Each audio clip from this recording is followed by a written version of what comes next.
Welcome back to Ferris Sports Update. Time to talk Bulldog Volleyball. And with us, head coach Tia Brandel-Wilhelm. Coach, first of all, welcome to the show. Thank you. Good to be here. Big weekend for the Bulldogs. 3 matches and 3 victories. You got one on Friday at home, conference match against Walsh, and then back-to-back wins in Grand Rapids on Saturday. Just talk about the past weekend as a whole. So it was a good weekend for us. You know, we got to just kind of get into our rhythm a little bit more offensively and defensively. We got to kind of implement a few things that we've been working on, and we got lots of playing time for everyone on the team this weekend, which was, you know, really good. We have so many young players that, you know, just need to get out there on the court a little bit more. So it was a great weekend. You mentioned that youth. I know here in the early part of the year, some consistency. At times you get great performances, and then oftentimes, certainly with some younger players, there's some growing pains. Yeah, and we're all a little bit inexperienced, even those of us who aren't young. So we definitely do have that inconsistency. But what we do have is some, you know, pretty good players and pretty good athletes on the bench that can go in situations, and this weekend we were able to create some of those situations for those athletes to go in and do well. As we go to some of the highlights of Friday's match, a conference match against Walsh, only conference match of the week, but a great crowd on hand with Kids Day and some faculty staff appreciation people in attendance as well. Yeah, it was really good. It was really nice to have, you know, that big crowd there, and it's just nice because when we play that afternoon match, sometimes we get exposed to some people that wouldn't necessarily be at our matches normally. So I think it, you know, it's just kind of neat to show them what volleyball does here at Ferris.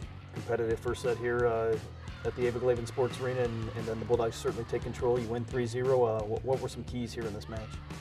I thought, you know, it started out a little sloppy, and I think you'll see here in the highlights just a lot of, you know, kind of chasing balls down and kind of trying to keep it in play, and we definitely got a little bit crisper as the match went on. We started just, you know, putting the ball to our setter so she could run the offense, and that made a really big difference. One of your young players, Allison Capel, leading the way, and she had a huge weekend for you. Yes, she did well. She had a good weekend. We've been working on some things with her and with the setter, and it's just nice to see those things start to come into play a little bit, and you know, and it's what we see from her all the time in practice, so it's just kind of nice to see that in games a little bit. How important is that to have a senior setter that's had so much experience here in your program? I'll tell you, the thing that's great is Stephanie is obviously very experienced, but this is a whole new team for her to set, and it's a whole new thing for her to be the oldest one out there because she's been following behind these really strong personalities. And the great thing is how humbly she works each day to get better, and she just dedicates herself to her team, and just, you know, she puts aside what is comfortable or what she'd want to do and works really hard to make changes for the team and just to give them what they want, because we're certainly doing things very different offensively than we were last year, and she just keeps adapting to it and works really hard to be a good leader for her team.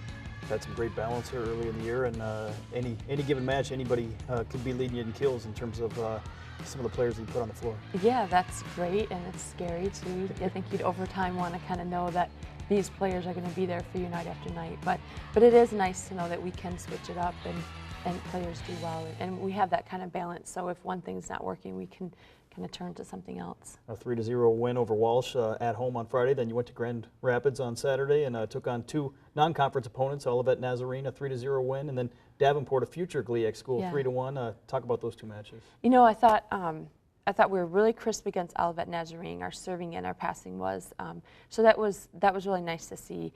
And then versus Davenport, you know, they're a very nice team, and it's going to be great to have them in the GLIAC. They're going to do well in the GLIAC, and it was just, we haven't played them except for a few scrimmages in the past, so it was just kind of nice to get an idea of the kind of style that they have, and they have a couple really great players, just really offensive in what they do, so it was definitely a good test for us to have to defend against some of the things that they do. This week back into conference play in a busy stretch, Tuesday night match this week at Grand Valley, then at Lake Erie, at Ohio Dominican. Just talk about the challenge of playing so many matches maybe in a relatively short period of time. Well, we do it a few times during the year, and whenever we do, it's always big matches, so we kind of get used to that. You know, we do it for the crossover, and then you do it again in the postseason, so it's just one of those things that you have to know how to do, is play a bunch of matches in a row and get 3 matches in a week. So it's certainly something that we work on and prepare for and try to get ahead of a little bit on the coaching staff side. 2-1 here in the GLIAC so far after 3 matches. Talk about the GLIAC race and what it takes to win these matches and maybe contend again here in the conference. Gosh, contending is so far weird. I mean, that's obviously where everybody wants to be, but our focus is really on each day and there's not a single practice or match that we can overlook, and not even a point in a match that we can overlook. So we're just, and I think there are a lot of teams in the GLIAC that are a little bit young like we are, so there's going to be that inconsistency, and some days teams will play great, and you just have to be ready for that every single time you go out on the court. Talk about the improvement that's been made since day one of fall camp to where you're at now, and how much your girls have improved. Can't even talk about it. It's just so huge. Like we look back at film from our early practices, and it doesn't even look like the same team. Our improvement's been huge in every aspect: physically, technically, tactically, mentally, emotionally. Leadership has gotten so well. I mean, Jenna Way, as a senior leader on our team, has just led the charge and just made us so much better every day. She brings a fire to practice and to every game that I think just forces all of us to just up what we're doing. How important are these matches here against some of these conference opponents as you get ready for the regional crossover, and then obviously the stretch run coming down here later in the year? We definitely want to try to be in a higher seed in the crossover, in the top half of the conference. So doing well in these matches is really important. But really, the conference is our ultimate focus, so we have to make sure that every game is going to matter in the final seedings for this conference race. So we just have to focus on it one game at a time. And certainly we've seen here already early in the year this conference, certainly there's a number of teams that have the ability to really beat anybody on any given night. Yeah, we've seen a few surprises, I think, out there already. There are a couple teams that are definitely separating themselves a little bit, and then there's a whole bunch right there in the middle right now. So we'll see over the next week or two, and I think it'll really shake out.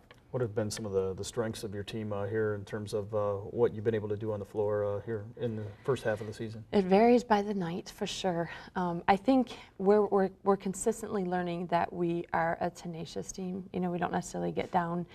We did early, and then we have learned to just push on into the next point.